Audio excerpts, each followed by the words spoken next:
Welcome to the Heroic Investing Show. As first responders, we risk our lives every day. Our financial security is under attack. Our pensions are in a state of emergency. A single on-duty incident can alter or erase our earning potential instantly and forever. We are the heroes of society. We are self-reliant and we need to take care of our own financial future. The Heroic Investing Show is our toolkit of business and investing tactics on our mission to financial freedom. Hello and welcome to episode 155 of the Heroic Investing Show. This is a podcast for active duty members of the military, first responders, veterans, and anyone looking to improve their financial future and gain some freedom with their time. Today, we have the distinct pleasure to talk with Marine veteran Mark Dolfini. Mark is an author, a speaker, a coach, and real estate investor in multifamily that he directly owned for many years, even dating back to when he was in college at Purdue University. He's an Indiana native, has lived there most of his life, currently lives in Lafayette. Mark is pretty much killing it on the speaker, author, and coaching circuit, and runs a lot of multifamily and does a tremendous job in his niche. And his niche is coaching landlords, right? I'm not sure I've ever met a landlord coach. They may exist out there. I've not come across them, but being a landlord, I could use a coach. And so I have no doubt he has a phone that's ringing off the hook and a calendar that's full. Mark is just an incredibly inspiring individual. I walked away from this conversation knowing that he can help a lot of people. We talk about his book, his most recent book. You know, I don't want to spoil it by covering it here in the introduction, but I think you're really going to gain a tremendous amount in this conversation with Mark. So as I mentioned, a veteran, and he got his Bachelor of Science in Accounting from Purdue University. He's managed over $40 million of real estate. But the best part of Mark's story is why he ended up focusing on coaching landlords to be successful. It's because the world kind of fell apart for him around the 2008 crisis, but mostly for him, it was about not having the ability to have enough time to do things because he had no systems in place and was doing everything himself. I think every one of us can look in the mirror and see a Mark Dolfini inside us, right? I can today.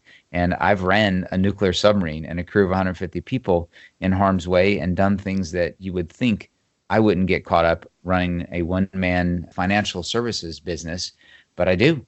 And I think we all kind of get in our own way. I understand the ability to leverage and delegate, but it still is challenging for me. So I ask you to, listen up to Mark, consider, going to his website and reading his book and thinking about, is Mark the right guy who maybe should be coaching you? So I found him really, really engaging. I know I can learn from Mark, and I think you can too. So please sit back and listen to a great interview here with Mark Dolfini.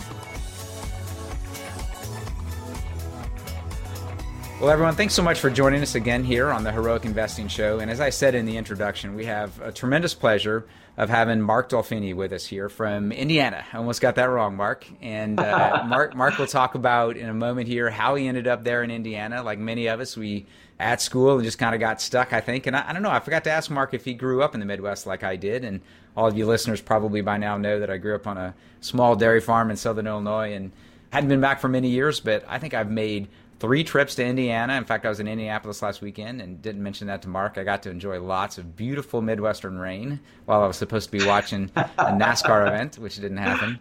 But, as we just passed by the 9/11 incredible memorials here on the East Coast, can't help but appreciate having the opportunity to have a Marine Corps veteran, a Marine, always a Marine, on board with us. Mark, thanks so much for joining us. And if you would, please just kind of refresh a little bit your story for us.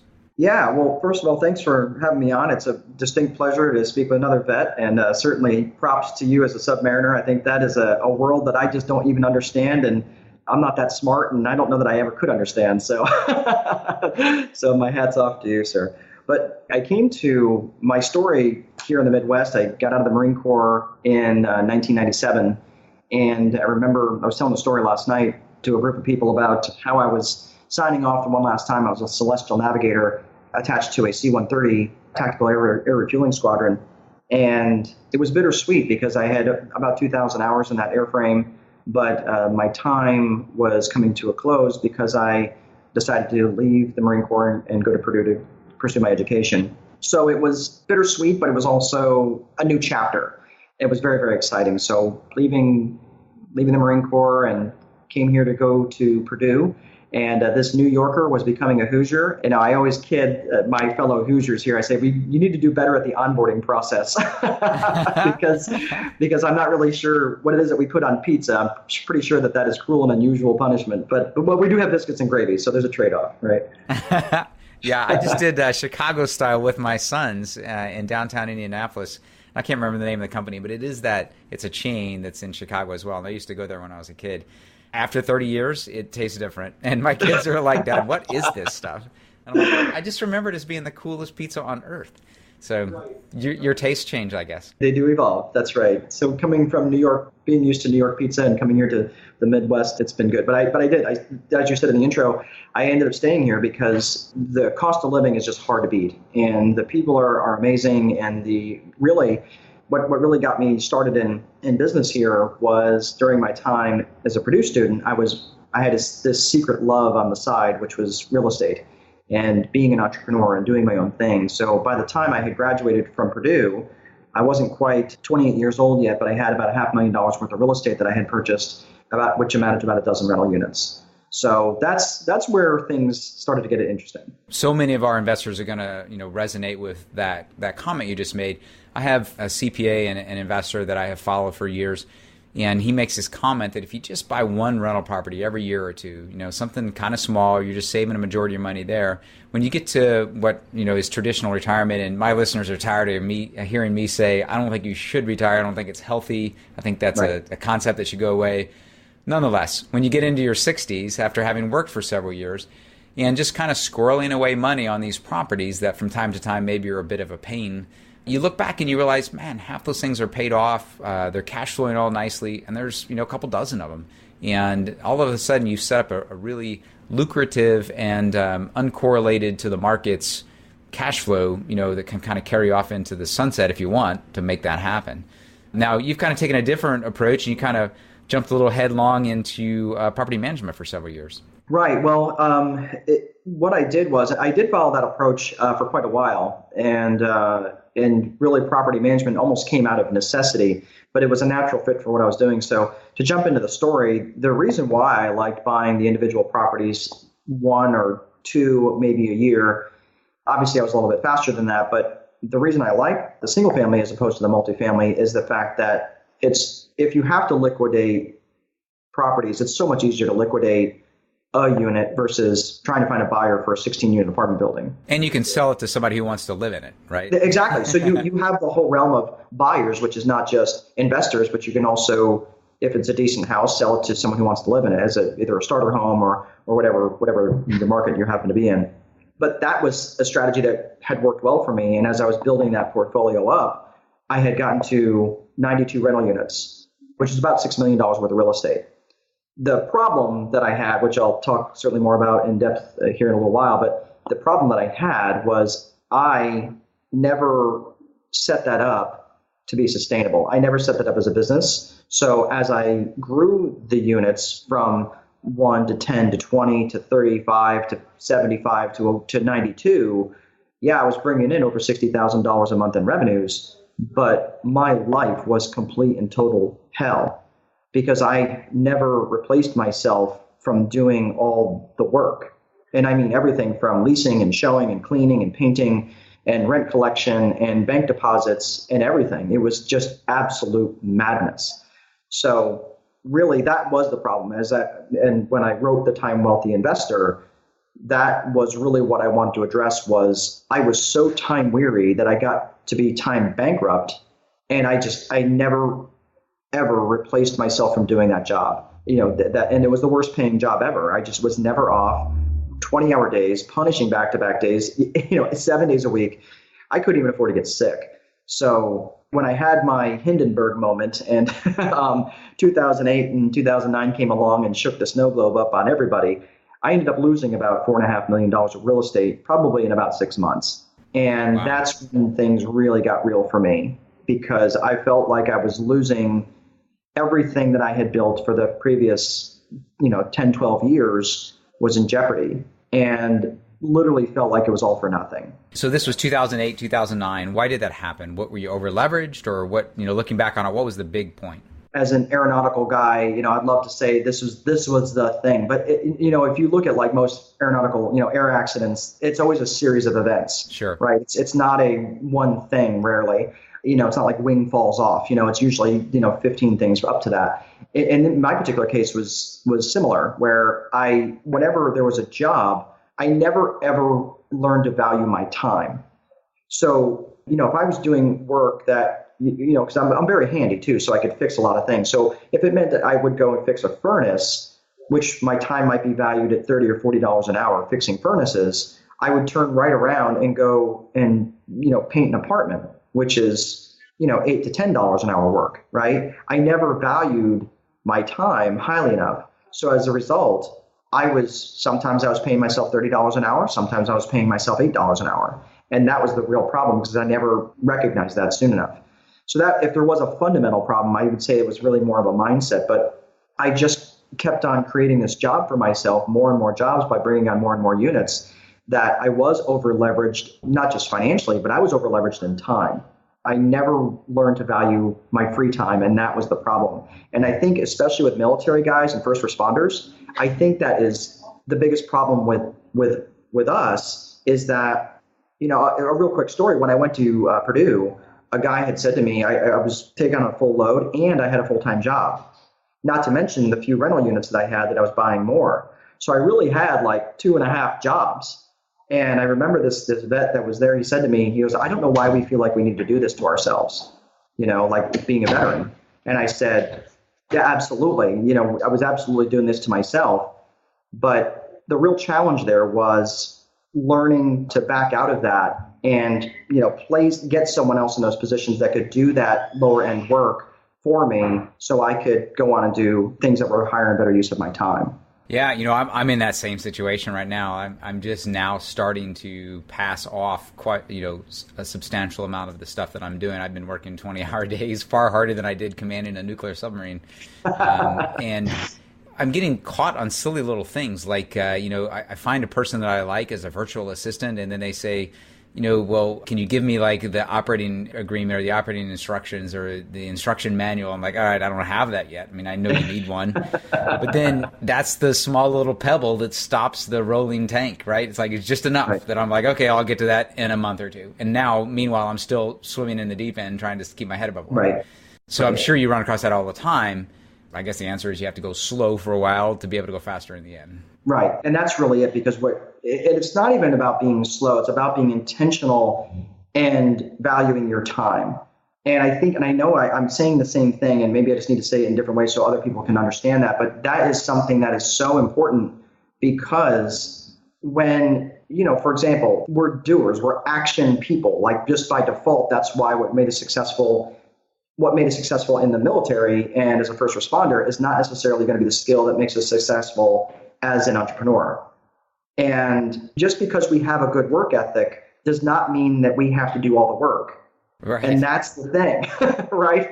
So I want to make sure that people understand that it's okay to have a good work ethic. It's okay to even in the beginning to do a lot of that work. But sooner than later, you need to place a value on your free time or someone else will. Yeah, it's just sometimes there's hurdles to get over. And, I think there's stages, like you come as a salaried individual from the military or often from first responders as well, right? So you're paid an amount. And often you're paid kind of that salary whether you're there or not. So you always kind of find opportunities, free time to fix the thing on the house or to mow the lawn or whatever, right? And then when you transition out, what I find from most people is that they're still do-it-yourselfers. And then you come to this point where you realize, you have an awesome coach like yourself that runs this little strategy for you. Well, how much you want to make this year? What do you realize on a normal work? Like how many hours a week you want to work? And you go do the math and you realize, gosh, if I'm doing anything for under $100 an hour, I should have somebody else do it because I could make that money elsewhere, right? That's a very powerful discussion. And I get that. And I have that internalized. And I think a lot of the people do too. And when it comes to like mowing the lawn, well, some dude is mowing your neighbor's yard and you're like, hey, you want to mow mine? And then you got it solved, right? But then you get to the next level you get to the next level and it's like, well, can you spend a half a day to write a manual and interview me and explain this and do it with me? And so there's a lot of, there's becomes this low-hanging fruit that you can get rid of. Then the next level is, I think it's probably needing somebody like yourself to help provide some advice on how do you do the stuff where you're going to have to work for $0 an hour for a while to put together stuff so that you can hand off the $30 an hour successfully. Right. Exactly right. It goes to one of those things just because we tend to be doers, and that gets to be problematic because is it easier to, let's just pretend that you have a subordinate that comes up to you that reports to you, and is it easier to just answer the question and get them out of your hair? Yeah. Of course it is, right? That's right. But when you take that 35 or 45 seconds to answer the question and never actually train them to say, well, okay, what do you think? Let's stop. And, now, of course, if you're in a firefight, like you don't have time to do that. Like there's no time. Like, well, what do you think? Would you reload? It's not, of course, that's not what I'm talking about. What I'm talking about is having white space in your world so you can take that time to do that. So you can't do that when you've got 92 rental units and everything around you is on fire. Right. You can't. I basically created the worst situation for myself. And honestly, I wouldn't go back to that. I mean, I was making money hand over fist. But it almost killed me. It literally almost killed me. I wound up in a hospital with double pneumonia as a 37-year-old man that was always very, very healthy. Yeah. So I'm telling you, this has become my passion because I don't want people to become so time weary that they get into the game and then they get into the rental properties and I hear all the complaining that goes on with residents and all the drama that can go around that. But I'm telling you, and I want people to really internalize this and really find the truth in this statement, is that nearly every time I hear someone complain about a resident, it's almost always a problem of infrastructure or process that was created by the business owner. Yeah, no doubt. So Mark, who is your ideal coaching client?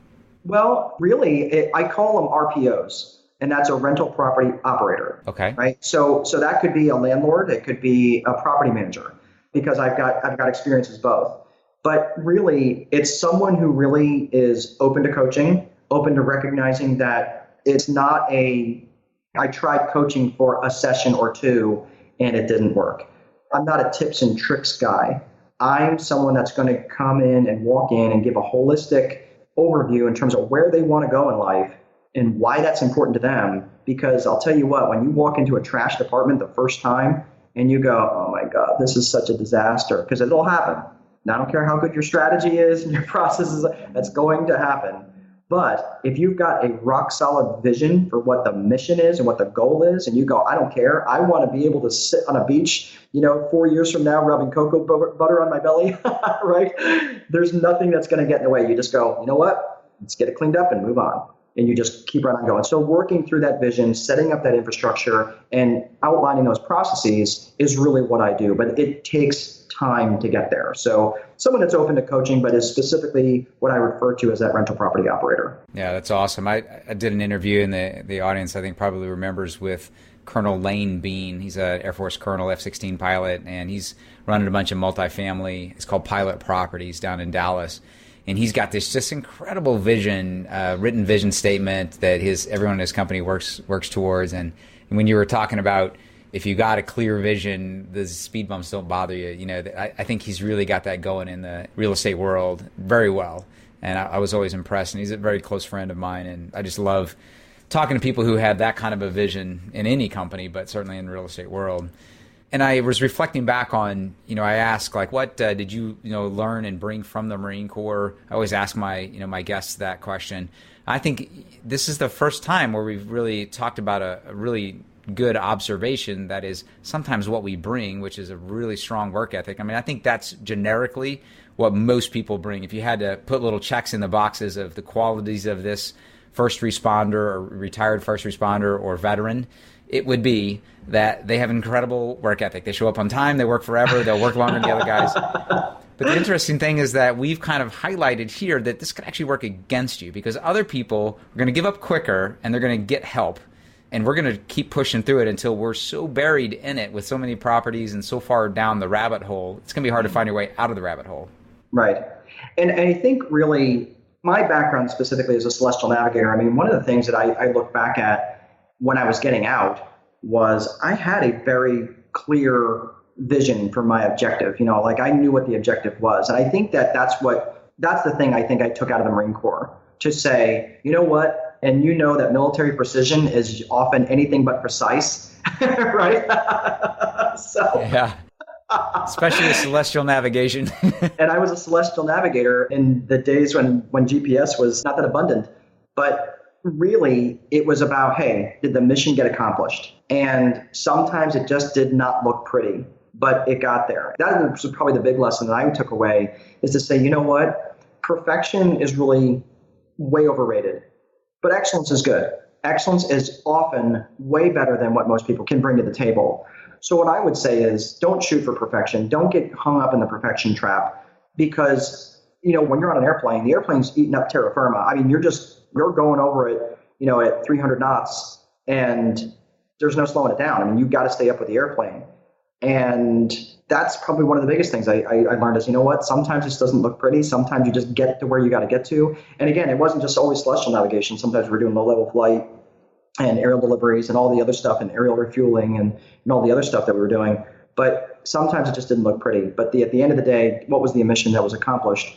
That right there, what is the mission? What is the vision? That's what you need to know. And that's something that has to come from internal, because now you're the general, you're the one setting the vision, you're the one setting the mission. And a lot of guys I know, it almost seems like their mission and their vision is just to be really, really busy. And if that's what you want, fine. But I can tell you there's a better life out there than just, working to live, or living to work rather. We work to live, not live to work. Yeah. And most veterans, most first responders got into our business because we have a bigger vision in life, right? We want to serve other people. Obviously, we want to help our family. We want to have a good life. We always look forward towards improving our own situation. But most of us are out there wanting to contribute to a charity, wanting to go around the world and help out in disaster relief or something. It takes time to do that. And so at the beginning of every show that I've done on the Heroic Investing, I've talked about how that's my vision, to help people put in place things like passive income and get more clear on what their purpose in life is, so they stop wasting time and get time back with their family, right? So we're certainly very aligned. You're, I think, more strategic or more tactical, I guess I would say. I almost used the wrong phrase. More tactical on specifically fixing the individual, fixing their process so that they free up that time immediately. I'm more on the kind of the conceptual, like, what should you do and why does passive income help? What changes does it help make? Sure. Certainly aiming towards the same goal, though. Yeah, definitely. I think it's the same path. It's just different ends of it. Right. And where I see, like right now, I have a property management business that basically runs itself. I mean, I have employees. They are amazing at what they do. Everybody knows their job. And it's not this chaotic mess that people walk into. Yeah, we're going to make mistakes. Of course, we're going to make mistakes, but we have really good systems and processes. And almost always when we screw up, it's because we didn't follow the system or process that's in place. We got lazy, but the mistakes we're making are not these gigantic mistakes. They're mistakes of, I forgot to, check the checklist item on that one thing, and it's usually stuff that's usually pretty small. So the bigger mistakes are, yeah. As long as they care, as long as they understand the culture and follow right. the culture, right, then it's just a training thing. In the submarine force, training is that one thing that we always focused primarily on. I mean, operations, repairs, maintenance, assuming it wasn't an emergency, would always take backseat to training. We'd stop doing that stuff to go do training because we realized that when a mistake is made in any organization, it really comes down to, you can distill it down to one of two things. Either the person doesn't care, like they know what the requirement is and they don't care, and we've got a way to get rid of those, especially in the military, right? And in a company too.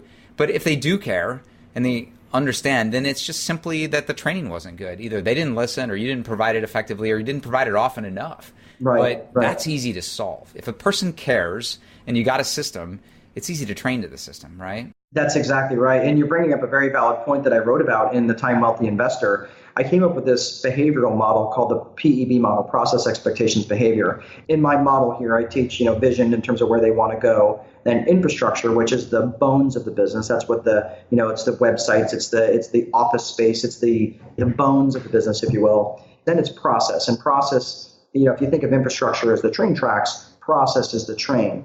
And process pulls two cars, and it's process, expectations, behavior. And the behavioral model is just exactly as you discussed. Most times when you're getting behavior that you don't want, say in this example would be from your tenants or from your residents, you want to go and attack the behavior. But first and foremost, you have to say, wait, hang on a second. The behavior was they didn't mow the lawn, or the behavior was they didn't pay the rent on time. You have to say, hold on, let's look at this. It's the tail wagging the dog. Let's look at, did they understand the process of paying rent? Did they understand that they can pay through the website, they can mail it in, that they can drop it off at your office, whatever your process is for accepting rent. But it's got to be a clear delineation in terms of what that process is. Then, did they understand the expectation? Right? Now, I'm using a very simple example, but it's powerful. If they understand the process and they understand the expectation that the rent has to be paid by a certain date, or this is what's going to happen, then when you get to the behavior, there's very simple techniques to how to handle their behavior, like not taking on their drama and making sure that you're speaking to them in a way that is going to get you to the required objective. So it really, exactly what you said is, you have to assume that they have to care, because if they don't care, right, it's like, okay, I'm just going to evict you and get, be done with you. but if they assume they do care, which, because getting evicted is a headache, then it's process, expectation, behavior, and you just explain it in that way. Now, again, I explained that in 3 minutes where it takes several weeks to understand how deep it goes, but it is delineated in my book. So let's talk a little bit more about that, because I think you've piqued the interest of many listeners from Heroic Investing. So you've got a book, Time Wealthy Investor, which I love that title. Certainly there's some nuggets in that book just based on the title and what you've talked about. But you have a new book coming out, and you had kind of an offer for the audience. So kind of tie that into also just how they can find out more. That would be great. Thank you. Well, the Time Wealthy Investor, I wrote that last year and published that in July of 2017. So as I was teaching the seminars, I recognized that I wanted to bring the book more into alignment with the seminars. So that way, if you couldn't quite make the seminar, you couldn't quite afford it, that you would get very much the same training by buying the book. And it gets you pretty close. It doesn't get you all the way that you get in the coaching and the seminars, but it brings you pretty deep. Otherwise, I had to cut it up at some point because it's a 300-page book. So people don't read very many books these days that are that long. So I want to make sure that it was still valuable. But in the Time Wealthy Investor 2.0, that's actually getting ready to be released very soon on October 13th. So it will be available for purchase on Amazon. But I also wrote a book this year, which I'm willing to give away for free to your listeners as a download. It'll be available at landlordcoach.com/hero. And I'll say that here again in a second, but it's called The Judge. And it's an 80-page book that is really meant to help pique the interests of the reader and understand what can happen if you end up becoming time weary. And that's when you're not in control of your calendar. So it's meant to be a fast read. It's only 80 pages. I will give that away as a free download at, like I said, again, landlordcoach.com/hero. Awesome. Thank you. How can they find out more? Just go to landlordcoach.com. Is that the best way to reach out to you or to find out more about your company? Yeah, I offer a free coaching session. It's really more of a discovery session. I can't really do much coaching with someone if I'm just learning about them, but it's about an hour or so. It says 30-minute, but generally I like to plan for a little bit longer just so that way I can actually give them some things to work on, some things to think about, and give them some value, even if we don't wind up being a client, because it really does matter to me that people don't go down the road that I went down. I'm telling you, that was living hell. And what ends up happening is people end up in really bad places, not only financially, but they become emotionally bankrupt because they're putting a lot of blood, sweat, and tears in this. And then for them to walk away and, 7, 8, 10 years down the road and then get hit with, the recapture, the depreciation recapture, and all the things that are just not good from a tax perspective, it just doesn't make sense to me. So I want to make sure that people don't head down that road and are being very deliberate and very intentional about the business that they're trying to create. So yeah, reach out to me. I'm happy to have a discussion and would certainly look forward to it. That's awesome. Well, Mark, thanks so much for joining us here on the Heroic Investing Show. That has been an incredible large list of insights that you provided us, in that short period of time. Well, thanks so much. This was a lot of fun, and I'm looking forward to seeing everyone's success. This has been a really good time. Thanks so much. Awesome. Bye-bye.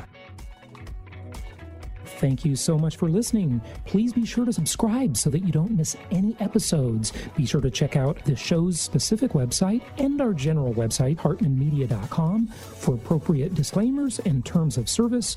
Remember that guest opinions are their own, and if you require specific legal or tax advice or advice in any other specialized area, please consult an appropriate professional. And we also very much appreciate you reviewing the show. Please go to iTunes or Stitcher Radio or whatever platform you're using and write a review for the show. We would very much appreciate that. And be sure to make it official and subscribe so you do not miss any episodes. We look forward to seeing you on the next episode.